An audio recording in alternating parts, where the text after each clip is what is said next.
अब आगे बढ़ते हैं। अब बात करते हैं हाइबरनेट किस पे बेस्ड है, ये पढ़ना भी बहुत जरूरी है। हाइबरनेट इंटरनली किन कॉन्सेप्ट्स को यूज करता है।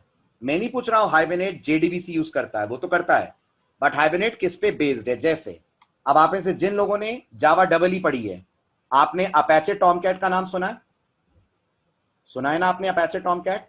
अपैचे टॉमकैट अपने आप में एक सर्वर है, सही कह रहा हूं? और ये किस पे बेस्ड है? अगर आप रिकॉल करें तो ये जेडबल ई पे बेस्ड है। टॉमकैट इज बेस्ड ऑन जेडबल ई, मानते हैं? जिन्होंने नहीं पढ़ा है एडवांस, परेशान मत होइए, मैं आपको इसका दूसरा एग्जांपल भी दे रहा हूं। इसी तरह से अगर आपसे मैं पूछता हूं हाइबरनेट किस पे बेस्ड है, हाइबरनेट किसको यूज करता है इंटरनली गाइडलाइंस के लिए, तो गौर करिएगा, हाइबरनेट जिसे यूज करता है गाइडलाइंस के लिए उसका नाम है JPA. Can anyone tell me the full form of JPA? कोई मुझे जेपीए का फुल फॉर्म बताएगा? Very good, very good Harish. JPA stands for Java persistence API. अब सवाल आता है जेपीए क्या है? जेपीए बिल्कुल वैसा है जैसा जावा में इंटरफेसेस होते हैं। याद करिए, जावा में इंटरफेसेस स्पेसिफिकेशंस देते हैं या इंटरफेसेस इंप्लीमेंटेशन देते हैं? जल्दी बताइए, इंटरफेस स्पेसिफिकेशन है कि इंप्लीमेंटेशन है? स्पेसिफिकेशन है। और इंटरफेस को इनहेरिट करके क्लास प्रोवाइड करती है इंप्लीमेंटेशन। तो जेपीए वो गाइडलाइंस देता है जो एक ओआरएम फ्रेमवर्क को माननी चाहिए, और वो गाइडलाइंस मानता कौन है? वो गाइडलाइंस मानने का काम करता है हाइबरनेट। यानी अगर हाइबरनेट किसी पर्टिकुलर स्टाइल में डेटा से इंटरेक्ट कर रहा है, तो कौन कह रहा है कि इंटरेक्शन ऐसे होना चाहिए? ये गाइडलाइंस देने का काम कर रहा है जेपीए।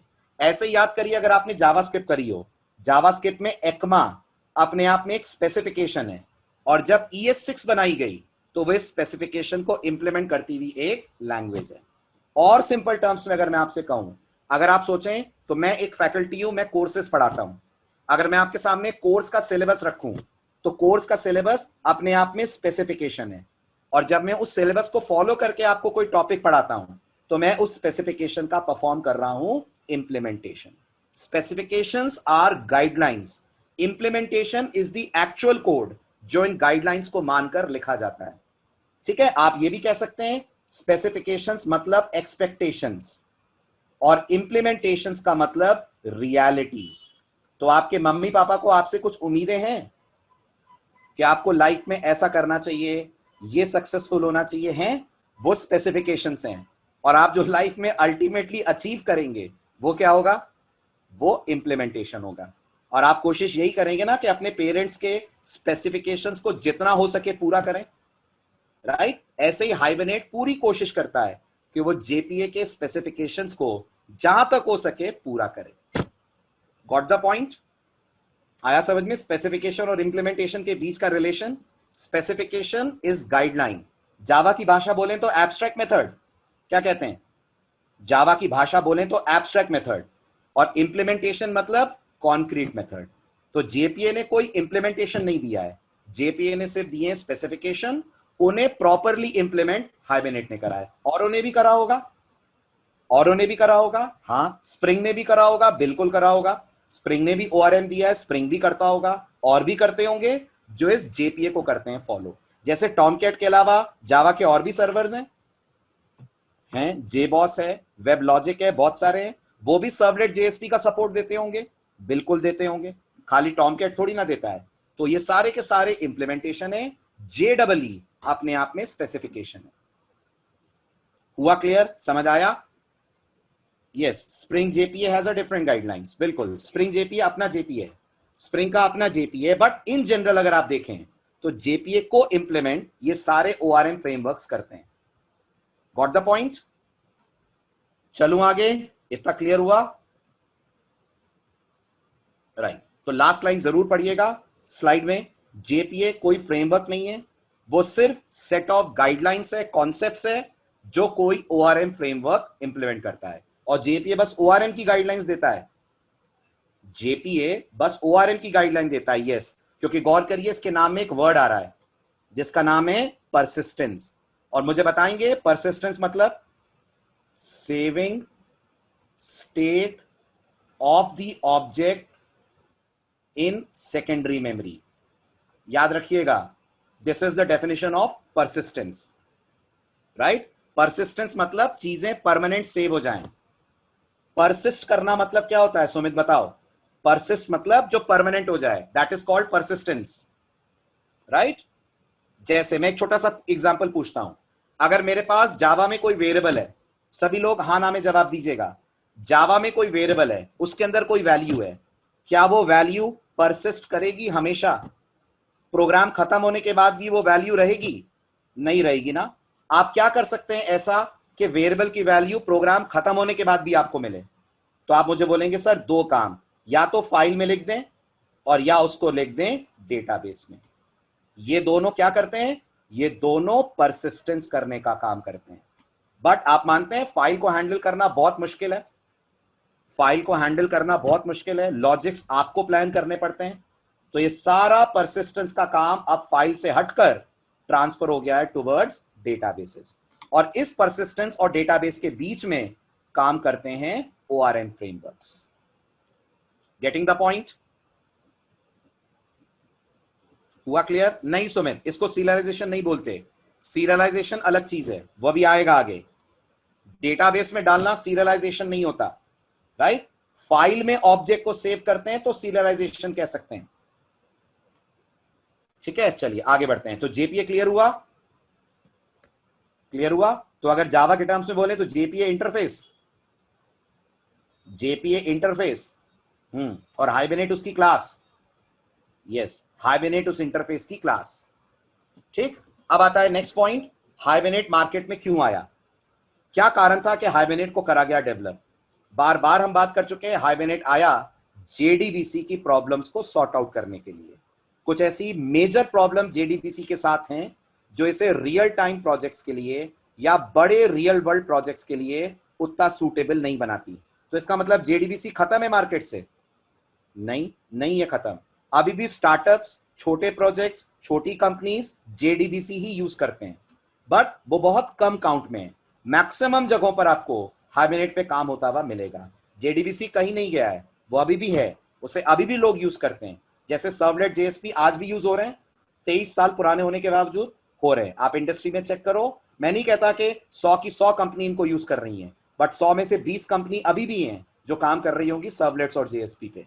तो ऐसा नहीं है कि ये सब खत्म हो गए हैं, बट हाँ ये थोड़े ओल्ड फैशन हो गए हैं। इन ओल्ड फैशन में कुछ प्रॉब्लम्स आ रही हैं और उन प्रॉब्लम्स को ये नई चीजें, नए फ्रेमवर्क्स दूर करते हैं।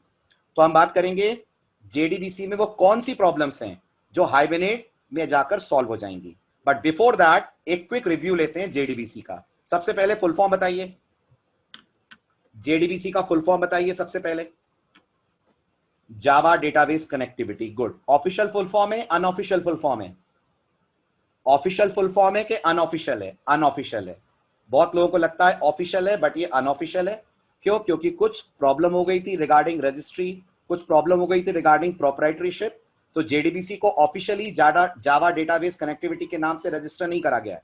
तो जेडीबीसी का ऑफिशियली कोई फुल फॉर्म ही नहीं है, ये भी समझिएगा। There is no official full form of JDBC, बस जेडीबीसी ही बोलते हैं। लेकिन आप गैर कानूनी तरीके से बोल सकते हैं जेडीबीसी का फुल फॉर्म है Java database connectivity, right. Then करती क्या है जेडीबीसी?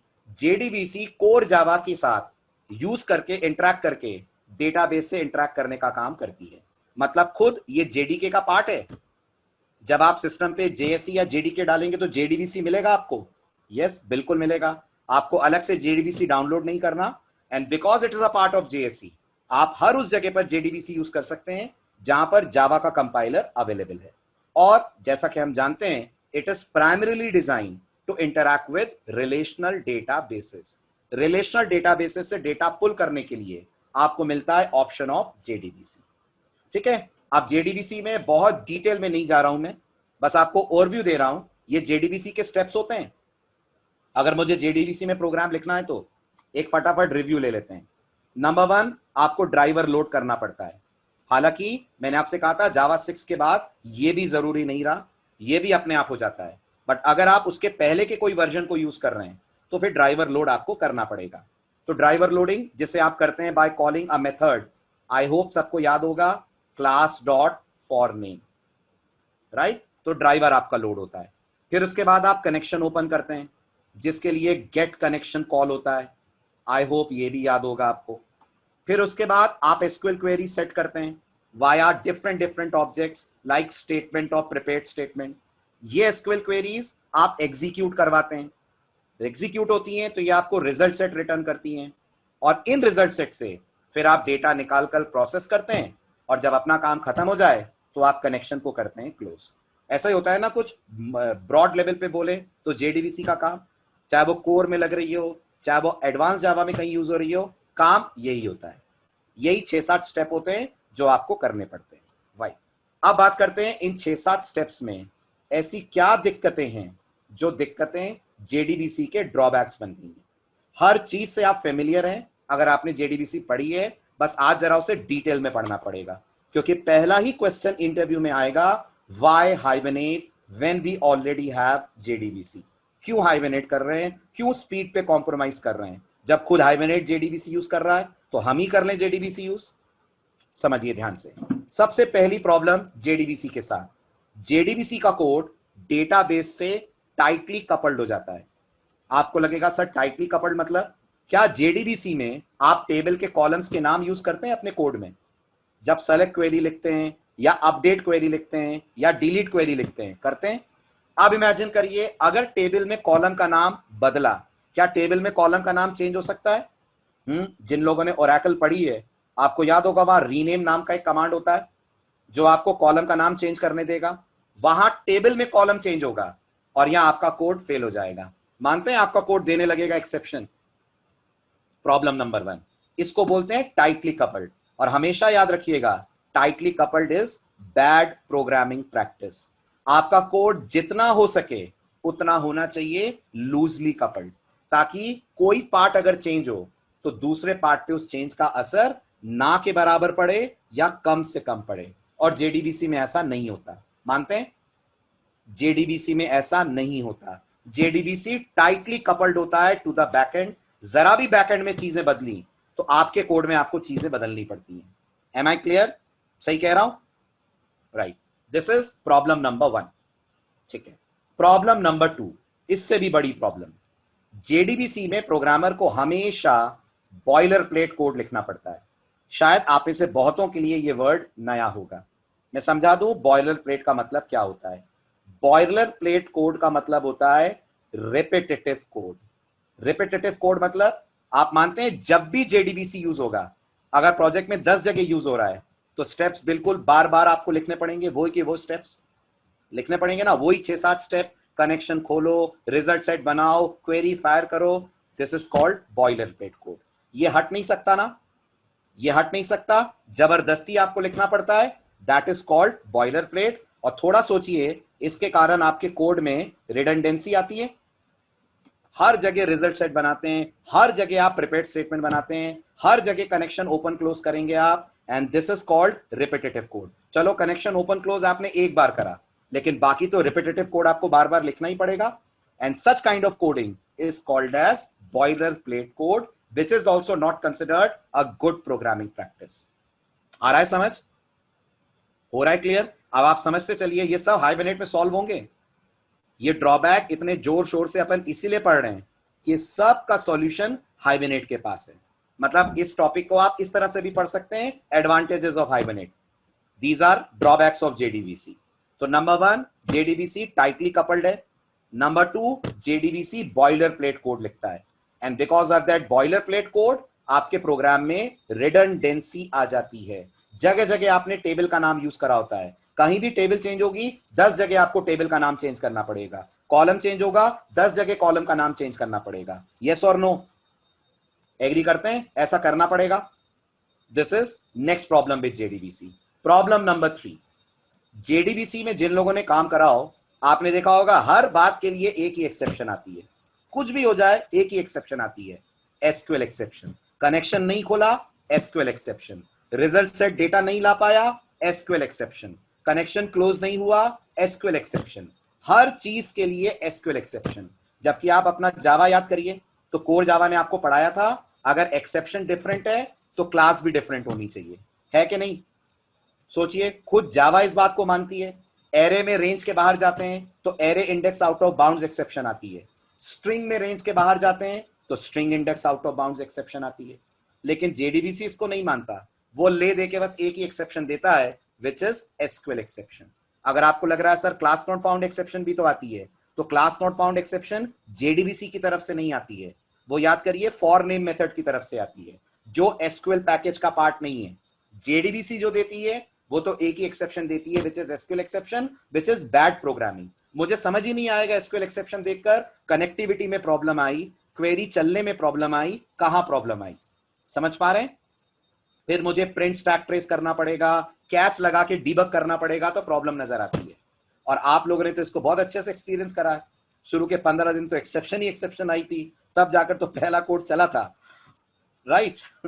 इसलिए जेडीबीसी के साथ नेक्स्ट प्रॉब्लम ये है कि वो सिर्फ एक ही एक्सेप्शन देती है, and that is checked exception. उसमें भी नोटिस करिए, ये जो एक्सेप्शन है एसक्यूएल एक्सेप्शन, ये चेक्ड है, बताइए चेक्ड है, और इसके चेक्ड होने के कारण आपको ट्राई कैच लगाना कंपलसरी हो जाता है ना। ट्राई कैच लगाना मतलब आप ना चाहो तो भी एक्सेप्शन हैंडल करनी पड़ेगी, राइट? आप ये भी कह सकते हो सर हम थ्रोज भी लिख सकते हैं, बट थ्रोज लिखकर आप नहीं करोगे तो कॉलर को हैंडल करनी पड़ेगी एक्सेप्शन, कहीं ना कहीं तो जाकर एक्सेप्शन हैंडल होगी ना। यानी हर एक्सेप्शन जेडीबीसी के अंदर चेक्ड है, और होने को एक ही है जो सारों को रिप्रेजेंट करती है, and that is called as SQL exception. JDBC की problem number 3।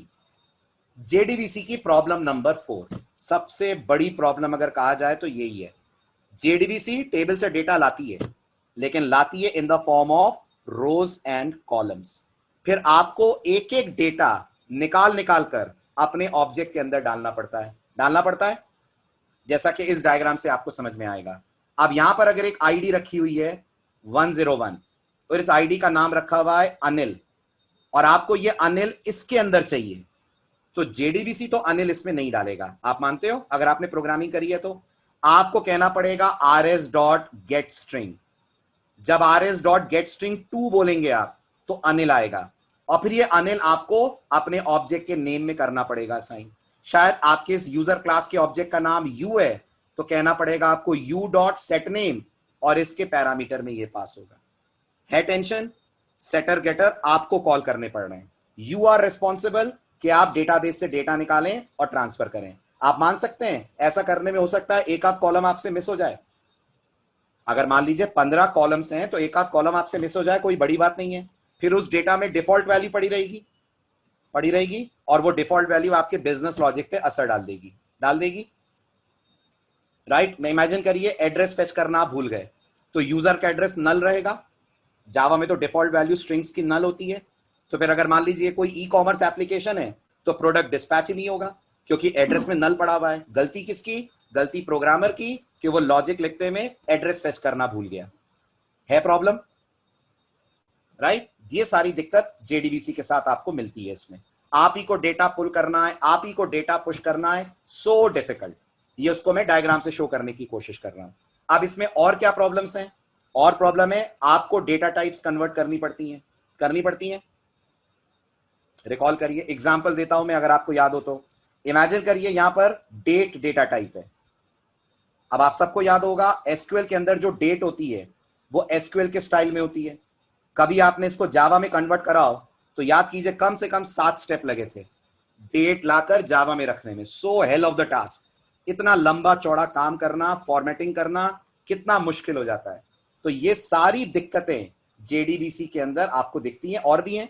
Let me clarify, क्योंकि अपन डिटेल में पढ़ रहे हैं तो सब बात करें, ठीक है? अब इसमें प्रॉब्लम क्या है? इसमें प्रॉब्लम ये है आपको मैपिंग करनी पड़ती है, आपको डेटा टाइप हैंडल करनी पड़ती है, आपको ऑब्जेक्ट का डेटा टेबल में डालना पड़ता है, और एक चीज यहां नहीं है वो भी आएगी, आपको रिलेशनशिप हैंडल करनी पड़ेगी ना। अगर मान लीजिए वो जो टेबल है उसकी कोई पेरेंट टेबल भी है, तो आपको उठाकर उस पेरेंट टेबल से भी डेटा बुलाना पड़ेगा, और जिनको एसक्यूएल पता हो इसके लिए जॉइन क्वेरी लिखनी पड़ेगी, सिंपल एसक्यूएल चलेगी नहीं। तो ये सब आपको करना पड़ेगा जेडीबीसी में। जेडीबीसी काम तो कर देगी, लेकिन आपका अच्छा खासा एफर्ट मांगेगी।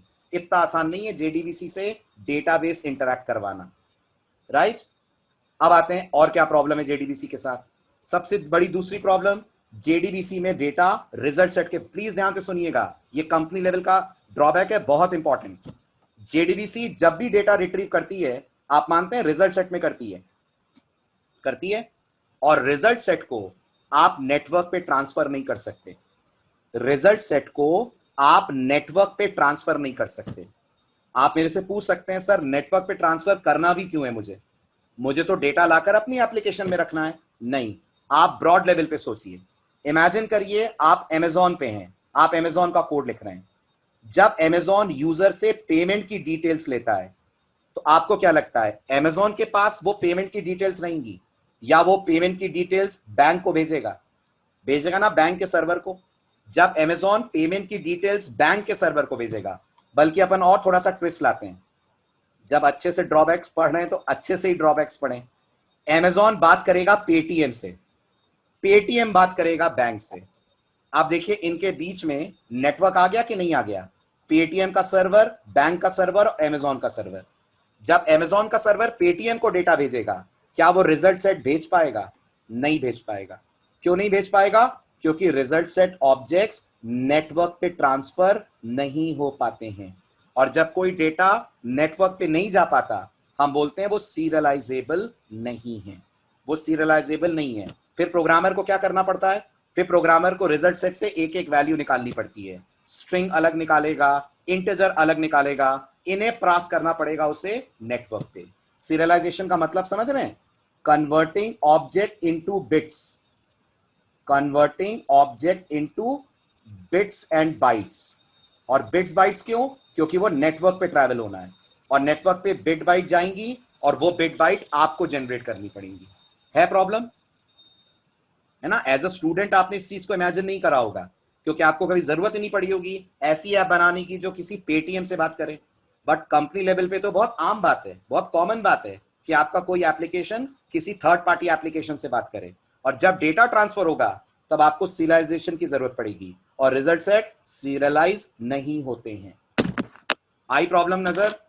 जेडीबीसी का ड्रॉबैक नजर आया? Right, very good. This is next problem with JDBC. अगली प्रॉब्लम जो जेडीबीसी देती है, जेडीबीसी में ट्रांजैक्शंस मैनेज करने का भी बहुत अच्छा सपोर्ट नहीं है। आपको याद होगा जेडीबीसी में कमिट होता है ना, और रोल बैक होता है, ये मेथड्स होते हैं। बट ये कमिट रोल बैक कब काम करते हैं?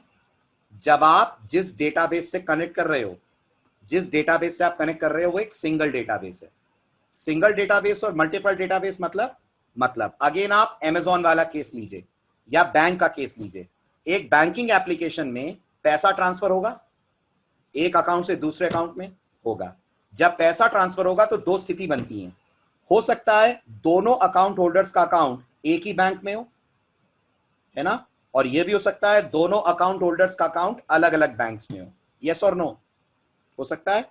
अगर एक ही बैंक में अकाउंट है तो याद रखिएगा इसको बोलते हैं लोकल ट्रांजैक्शन, इसको बोलते हैं लोकल ट्रांजैक्शन, और जेडीबीसी इसे हैंडल कर लेती है लोकल ट्रांजैक्शन को।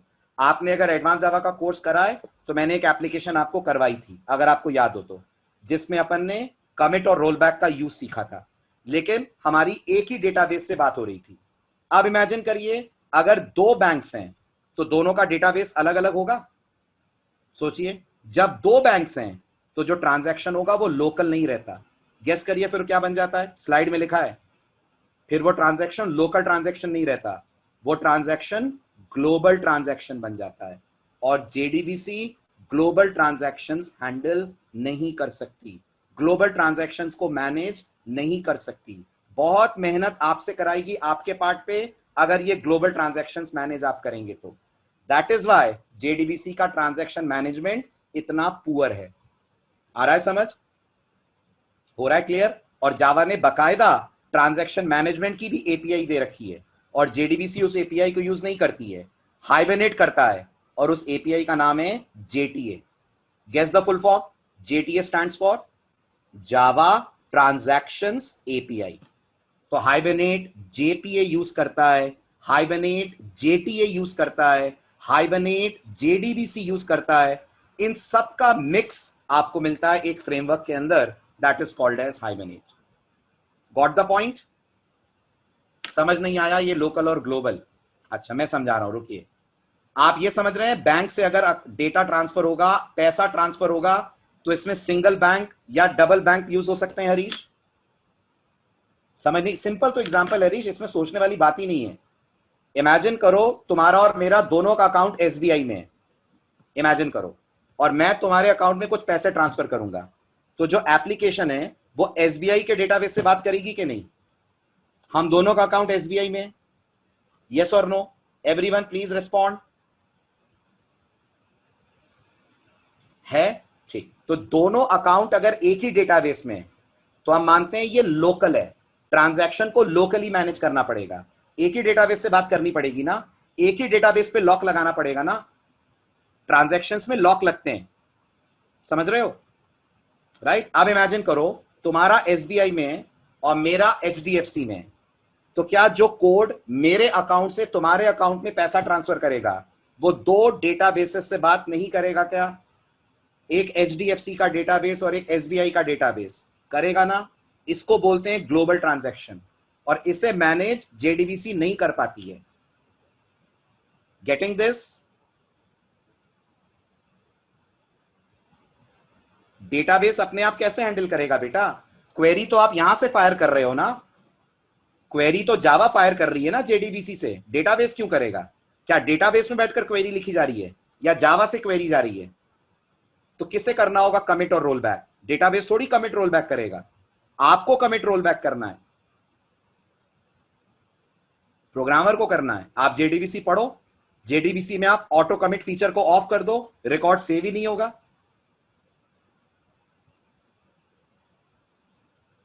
नहीं करेंगे, बैंक ने आपको सिर्फ डेटाबेस का एक्सेस दिया है, कम्युनिकेट तो आप करोगे ना। वो तो तब ना जब बैंक आपको इसका बना बनाया कोड प्रोवाइड करे, है कि नहीं? हर बैंक नहीं करेगा ना, एक लोकल सहकारी बैंक होगा वो बेचारा कहां करेगा? Getting this? और करेगा तो बहुत अच्छी बात है, कोई इश्यूज नहीं है, लेकिन तो भी आप सोचो जेडीबीसी को दो डेटाबेस से बात करनी पड़ेगी कि नहीं? और जेडीबीसी में दो डेटाबेसेस नहीं होते इजीली मैनेज, मैं ये समझा रहा हूं। छोड़ो ट्रांजैक्शन भी छोड़ो, तुम तो मल्टीपल डेटाबेसेस कम्युनिकेट करना जेडीबीसी में मुश्किल है, राइट? तो जेडीबीसी का ये अगला मेजर ड्रॉबैक है। लास्ट ड्रॉबैक, बहुत खिंचाई हो गई जेडीबीसी की, लास्ट प्रॉब्लम जो जेडीबीसी के साथ आती है, जेडीबीसी हमें ऑब्जेक्ट ओरिएंटेड फीचर्स नहीं यूज करने देती, मानते हैं? इनहेरिटेंस, पॉलीमॉर्फिज्म, ये सब आप नहीं कर सकते क्योंकि एसक्यूएल क्वेरीज में आप जेडीबीसी के थ्रू ऑब्जेक्ट्स नहीं भेज पाते हो। सही कह रहा हूं? जब भी आप इंसर्ट क्वेरी लिखते हो आप याद करो इंट, फ्लोट, ये सब आप पास करते हो, कस्टमर का ऑब्जेक्ट, स्टूडेंट का ऑब्जेक्ट थोड़ी पास कर पाते हो। क्या हम ये एसक्यूएल क्वेरी लिख सकते हैं जेडीबीसी में? इंसर्ट इनटू कस्टमर, कस्टमर मान लीजिए हमारी टेबल है, वैल्यूज ओबीजे, ओबीजे हमारा कस्टमर क्लास का ऑब्जेक्ट है। आप बताइए पॉसिबल है जेडीबीसी में? नहीं है ना, आपको इससे वैल्यूज निकालनी पड़ेंगी। These are the drawbacks with JDBC, right? और इन सारी समस्याओं का निवारण कौन है? कौन है संकट हरता, संकट मोचन? इन सारी समस्याओं का निवारण आपको देते हैं ORM टूल्स, जो हमारे लिए है हाइबरनेट। बाकी भी देते होंगे, बिल्कुल देते होंगे। जो भी ORM है वो इन सारी प्रॉब्लम्स का सॉल्यूशन आपको देगा। हाइबरनेट थोड़ा बेटर तरीके से देता है, और तो और हाइबरनेट इससे और ज्यादा सपोर्ट आपको देता है। जैसे मैं बार बार कह रहा हूं, हाइबरनेट में कैशिंग होती है, समझ रहे हैं ना आप? कैशिंग का मतलब, कैशिंग का मतलब हाइबरनेट कहता है बार बार बात क्या करनी है डेटाबेस से, एक बार बात करके रख लिया और एक बार डेटाबेस से बात करके रख लिया तो वहीं से डेटा सर्व होगा। और सोचिए, बड़ा इंटरेस्टिंग पॉइंट आया इससे मेरे दिमाग में, हाइबरनेट का नाम हाइबरनेट क्यों पड़ा? गेस करिए, हाइबरनेट का नाम हाइबरनेट क्यों पड़ा? याद करिए, हाइबरनेट का मतलब क्या होता है? हाइबरनेट वर्ड का मतलब क्या होता है? हाइबरनेट का मतलब होता है कुछ चीज प्रिजर्व करके रख लेना फ्यूचर के लिए। कुंभकर्ण याद है आपको? कुंभकर्ण, रामायण में जो कुंभकर्ण थे, ठीक, वो 6 महीने जागते थे, 6 महीने सोते थे, याद है? 6 महीने खाना खाते थे, 6 महीने सोते थे। तो वो जो 6 महीने का खाना था वो हाइबरनेट होता था, उनकी बॉडी में जाकर प्रिजर्व होता था, परसिस्ट होता था। समझिए, तो हाइबरनेट भी आपके ऑब्जेक्ट्स को कैश में परसिस्ट कर देता है और फिर कैश से ही सर्व करता है। ये भी इंटरव्यू का बड़ा पॉपुलर क्वेश्चन है, हाइबरनेट का नाम जस्टिफाई कीजिए। तो हाइबरनेशन का इंग्लिश में मतलब होता है सेविंग थिंग्स, चीजों को बचा के रखना फॉर फ्यूचर। तो हाइबरनेट टेबल का डेटा कैश में रख लेता है और कैश से आपको सर्व करता है।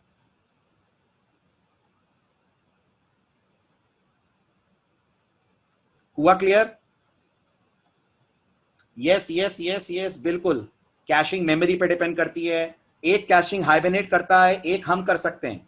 हम कहेंगे तो करेगा, हम नहीं कहेंगे तो नहीं करेगा। एक फर्स्ट लेवल कैश है, एक सेकंड लेवल कैश है। लास्ट में आएगा चैप्टर, अभी नहीं।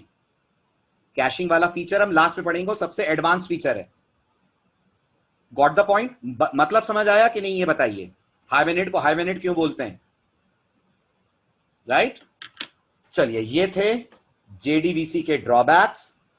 अब अगले लेक्चर में बात करते हैं इन ड्रॉबैक्स को कैसे हाइबरनेट दूर करता है, राइट? तो नेक्स्ट लेक्चर हमारा होगा इन ड्रॉबैक्स के रिमूवल पे और बात करेंगे हाइबरनेट के एडवांटेजेस पे।